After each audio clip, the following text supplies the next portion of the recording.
नमस्कार मित्रों, मैं संजीव गोचर आज फिर हाजिर हूँ आपके सामने एक नई सूचना और नई जानकारी के साथ। मित्रों, इस वीडियो में हम देखने वाले हैं नाजीवाद। बहुत ही फेमस अवधारणा है और नाजीवाद का नाम आते ही हमें हिटलर का नाम बरबस ही याद आ जाता है। और कोटा यूनिवर्सिटी के BA part first year history की 4th यूनिट का ही टॉपिक है नाजीवाद, फासीवाद वगैरह। तो हम इस वीडियो में देखेंगे नाजीवाद वास्तव में क्या है, इसकी परिभाषा क्या है।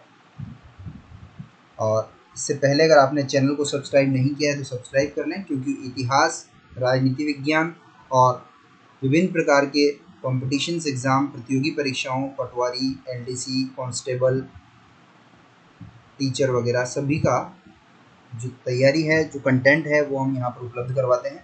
और अभी हमने राजस्थान अध्ययन कक्षा 9 की जो बुक है उसकी सीरीज़ इसमें कंटिन्यू की हुई है। उसके 19 वीडियोज़ अपलोड किए जा चुके हैं, जिसमें से पहले 18 वीडियोज़ में राजस्थान की इतिहास और संस्कृति है, वो आप चैनल पर जाकर के देख सकते हैं। इससे पहले अगर आप ने वीडियोज़ देखे हैं तो उनमें आप पाएंगे कि सारा कंटेंट बहुत ही अच्छा है। और वीडियो अगर पसंद आते हैं तो लाइक और शेयर करना न भूलें। चलिए शुरू करते हैं बिना समय गंवाए। नाजीवाद। नाजीवाद शब्दावली को स्पष्ट कीजिए। तो 1920 में हिटलर का जन्म हुआ। 1920 जन्म से मतलब 1920 में इस नाजीवाद का जन्म हुआ। हिटलर ने 1920 में राष्ट्रीय समाजवादी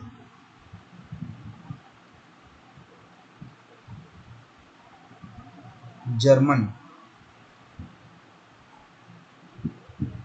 मजदूर दल, राष्ट्रीय समाजवादी जर्मन मजदूर दल की स्थापना की 1920 में हिटलर ने। ठीक है, जर्मनी का था ये, जर्मनी का तानाशाह हुआ, अधिनायक हुआ ये। और सामान्य बोलचाल में इसी दल को नाजी दल कहा गया। एक्चुअल नाम नाजी दल का क्या था? राष्ट्रीय समाजवादी जर्मन मजदूर दल। और स्थापना 1920 में की गई हिटलर के द्वारा। जर्मनी का था ये। अब नाजीवादी विचारधारा इन सब का विरोध करती है। लोकतंत्रवाद, लोकतंत्र, प्रजातंत्र, साम्यवाद का विरोध करती है, उदारवाद का विरोध करती है, व्यक्तिवाद का विरोध करती है। व्यक्ति की गरिमा, व्यक्ति के मौलिक अधिकार, ये सब इसके लिए कोई मायने नहीं रखते। ये एक सर्वसत्तात्मक राज्य की समर्थक है, जिसमें सब कुछ एक राज्य ही होता है। मनुष्य, व्यक्ति, मानव कुछ नहीं होता है। एक नेता, एक दल और एक ध्वज का समर्थक ये नाजी दल, नाजीवाद की अवधारणा है।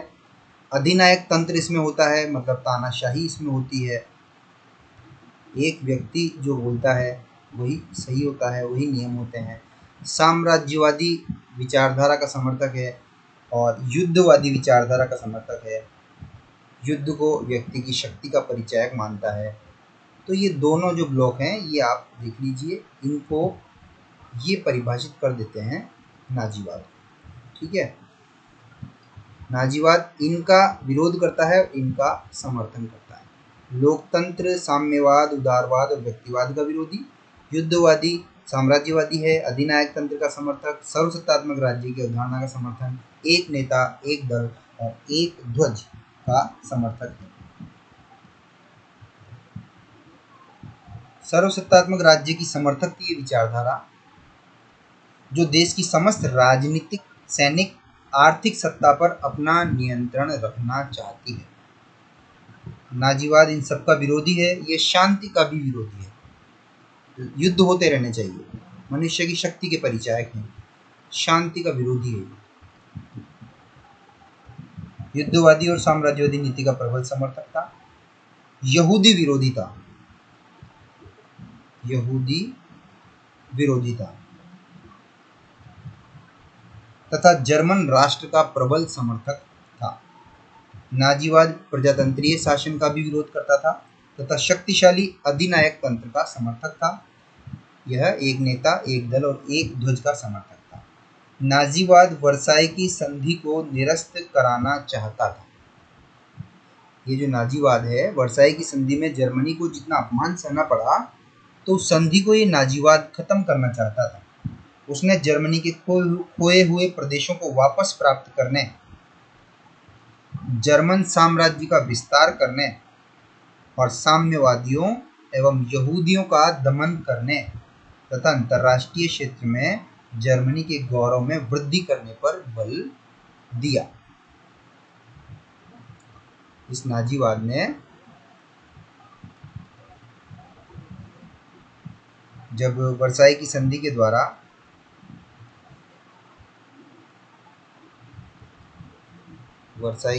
के द्वारा जर्मनी पर विभिन्न प्रकार के प्रतिबंध लगा दिए गए थे,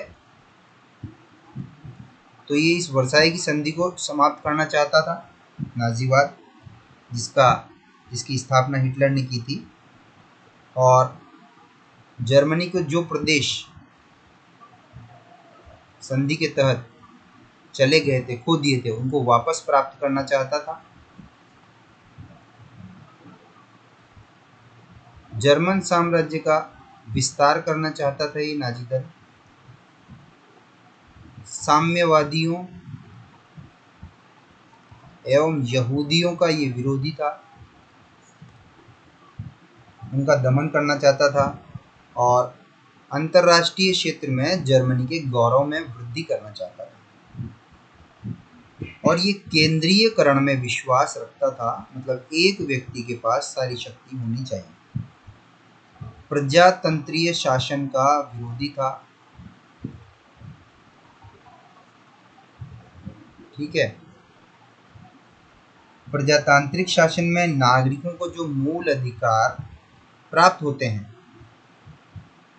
नाजीवाद इसका घोर विरोध करता है, बिल्कुल नहीं प्राप्त होने चाहिए। नाजीवाद आर्थिक दृष्टि से जर्मनी को पूर्णतः स्वावलंबी बनाना चाहता था।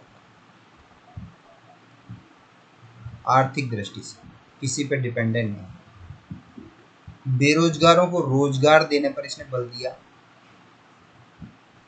हिटलर ने अपनी आत्मकथा लिखी जिसका नाम था मीन कैम्फ।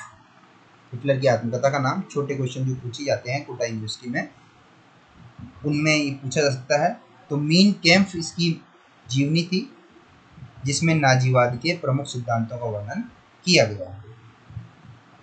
इस तरह से नाजीवाद को हमने समझा कि नाजीवाद व्यक्तिवाद, उदारवाद, साम्यवाद, शांतिवाद, लोकतंत्र आदि का घोर विरोधी था। अधिनायक तंत्र, तानाशाही, निरंकुश शासन, केंद्रीयकरण, साम्राज्यवाद आदि का प्रबल समर्थक था। सर्वसत्तात्मक राज्य का समर्थक था जिसमें समस्त शक्ति एक अधिनायक में केंद्रित होती है। आप जब मुसोलिनी, इटली का जो था मुसोलिनी, उसका फांसीवाद जब पढ़ेंगे उसमें भी आपको यही तत्व नजर आएंगे। वो भी व्यक्तिवाद, उदारवाद, साम्यवाद, शांतिवाद, लोकतंत्रवाद, इन सब का विरोधी था। सर्वसत्तात्मक राज्य की अवधारणा को वो भी सपोर्ट करता था। दोनों की विशेषताएं एक जैसी हैं। ठीक है, तो इस वीडियो में इतना ही। मिलते हैं अगले वीडियो में। धन्यवाद।